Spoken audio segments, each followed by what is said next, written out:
We welcome you again to this time of celebration and acknowledgement of God's presence in our lives.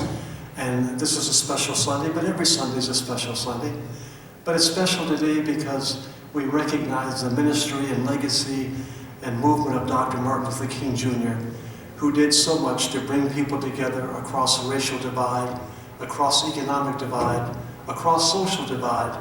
I had a chance to sit on his lap when I was a young boy, and so I remember much about him.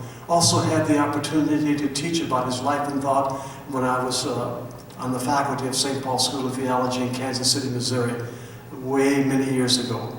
But I do know that he did make a difference. I do know that he touched people's lives in significant ways, and we give thanks to God for him and his family. Now I want to talk to you this morning about a number of important connections for our faith. I want to begin by sharing with you a story, something that I heard about Tyler Perry. If you haven't, he started out as an actor, frequently portraying the older matriarch of a family named Medea. Before Tyler became successful, he was living on the streets in his car. He now owns a large studio lot in the city of Atlanta with many buildings where he oversees and produces many movies. A while ago, Tyler shared a video about his early life as a young boy, sadly trying to navigate the world in a home with an alcoholic and abusive father. He relates a story about walking to middle school through many poverty-stricken, unsafe areas. And one day he stood at a crossing light directly across from the entrance to the school when he heard a voice calling, "Can someone help me, please? Can someone help me cross the street?" Tyler walked up to the blind older man and said, "I will help you." And thus began a daily routine of young Taylor assisting this man across a busy street, and the man depending on the goodness of a kind youngster to get him to the front of the school to sell 25-cent candies to school children. The blind man said to Tyler, "God will bless you for helping me." So one day Tyler was a witness to a student attempting to get change from the blind man for what he told him was a $5 bill, but was actually a $1 bill. So Tyler stepped in to let the man know the actual value of the money. So this caused Tyler to lose buddies, but he didn't care. It didn't matter to him whether he became popular. Doing the right thing for his now good friend, the blind man, was more important to him. So Tyler goes on to explain that this man who had helped across the street every day was the most positive, consistent role model that he had in his life. Tyler says in the video, "He saw me for who I truly am. The first man in my life to see me and affirm me." Well, his first positive male mentor was correct, for Tyler was abundantly blessed with answering the call to help another across and continued to help this man, one of the least of these in every way. So here is a compelling example of two individuals who met each other just in the nick of time. It is interesting to note that in the tragedies of Shakespeare, the tragedy usually happened because somebody learned something or did something or arrived somewhere just after the right time, but not in the nick of time. For example, Juliet awakens from her semblance of death just after the right time. Too late she wakes up. Romeo had already taken the poison. Then, brokenhearted over the loss of Romeo, she takes her own life. All because she woke up just after the right time, but not in the nick of time. Othello, in a jealous and insane rage, kills Desdemona, smothers her to death, only to learn just after the right time she was innocent. In The Tempest, the mariners turn to God just after the right time. After having tried everything else, as the storm comes upon them, they run in all directions in a panic, shouting, "All is lost! To prayers! To prayers! All is lost!" to prayers. But then there's Julius Caesar. Caesar finds out how Brutus and his other friends really feel about him just after the right time. This just after the right time thing is what tragedies are made of. And nowhere is this more true than in our spiritual lives and development. This matter of waiting too long and responding too late is the stuff tragedies are made of. And if we are really honest with ourselves, we will admit that we too stand guilty and negligent of this. Like the foolish maids, we often miss the party because we do not act quickly enough, not at the right time. For a few moments now, let's turn our attention to the Matthew text. The foolish young maidens which you've heard read to you and preached to you years and years and years. Remember the story? They missed out because of their delayed reaction. They had not planned properly. They did not anticipate what would happen. They were not ready when the decisive moment came. They had to go find more oil for their lamps, and when they returned to the wedding celebration, it was too late. The door was closed, and they could not get in. And you know why? Because they got there just after the right time.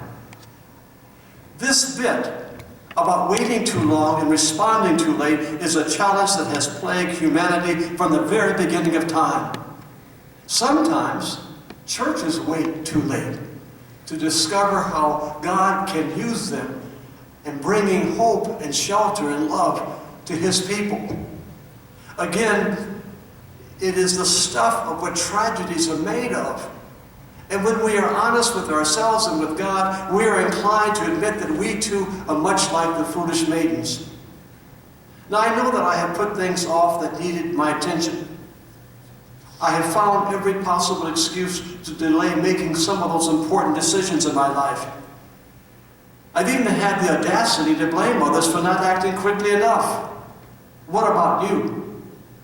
The result of my actions caused me to miss out on some of God's abundant blessings. What about you? Is there something you are missing out on?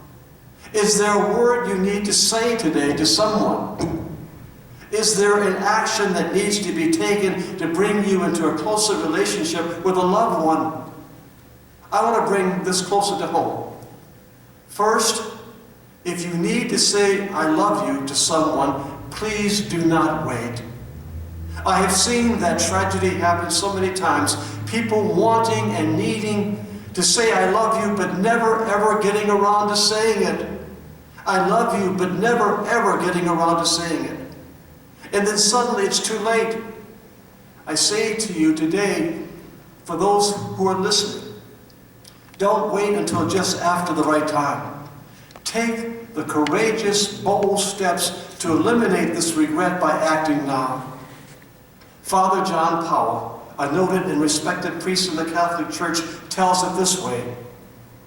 At that time, he was serving the parish and dean of the church's school. It was a terrible week, and Christmas was around the corner, and he felt much like the character Scrooge. The church budget was way down. And the school was having financial struggles to the point that the school was on the verge of closing its doors.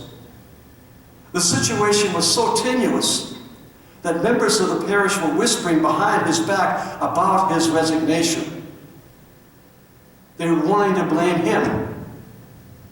The blame game never, ever, ever works.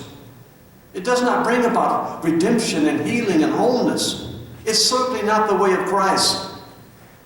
So Father Powell was so confused and upset that he took his frustrations out on the children all week long, dampening their Christmas enthusiasm. Powell was making life miserable for everyone.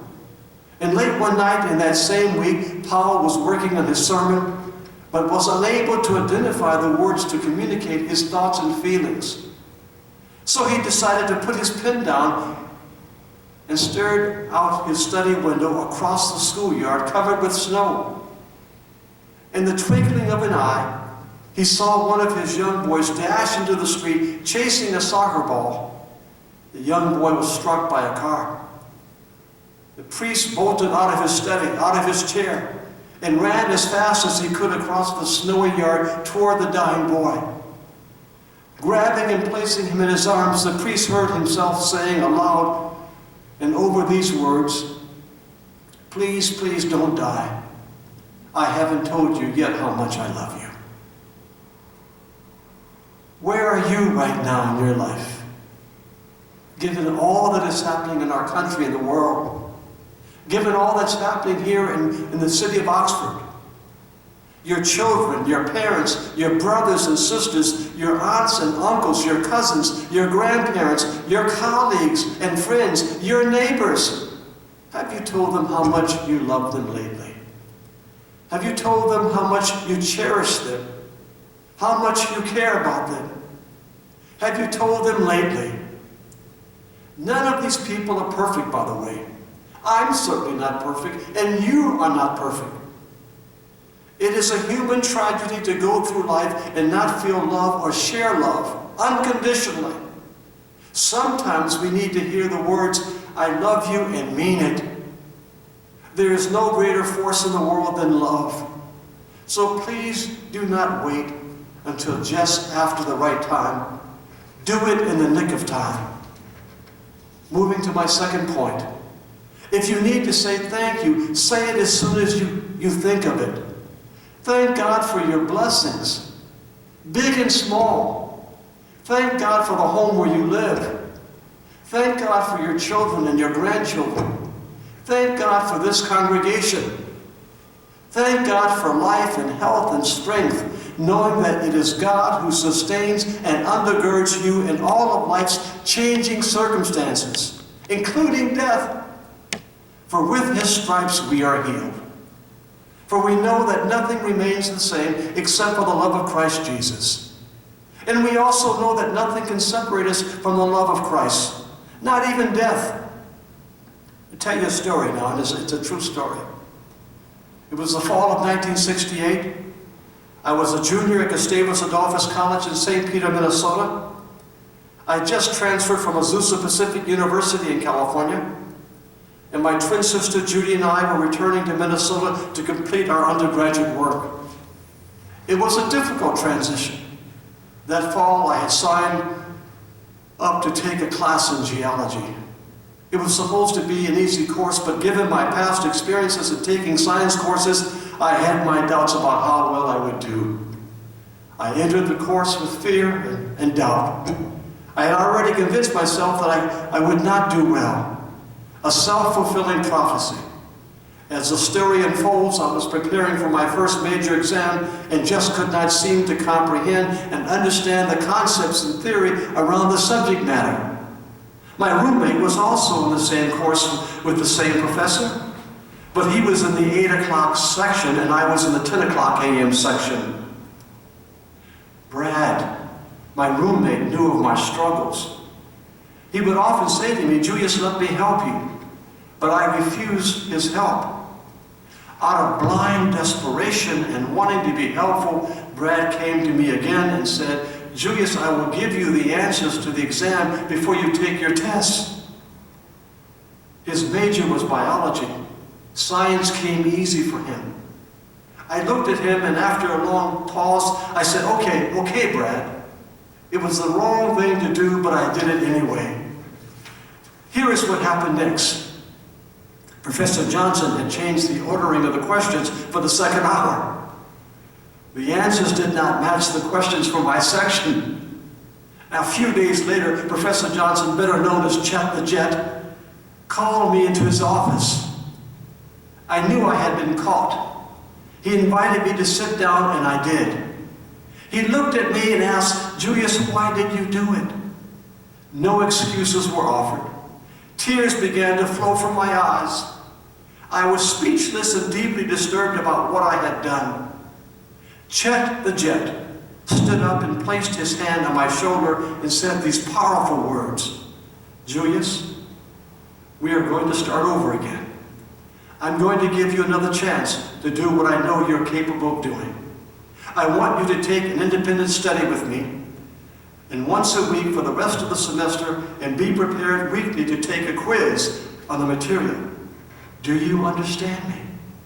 I responded by saying, yes, I do, sir.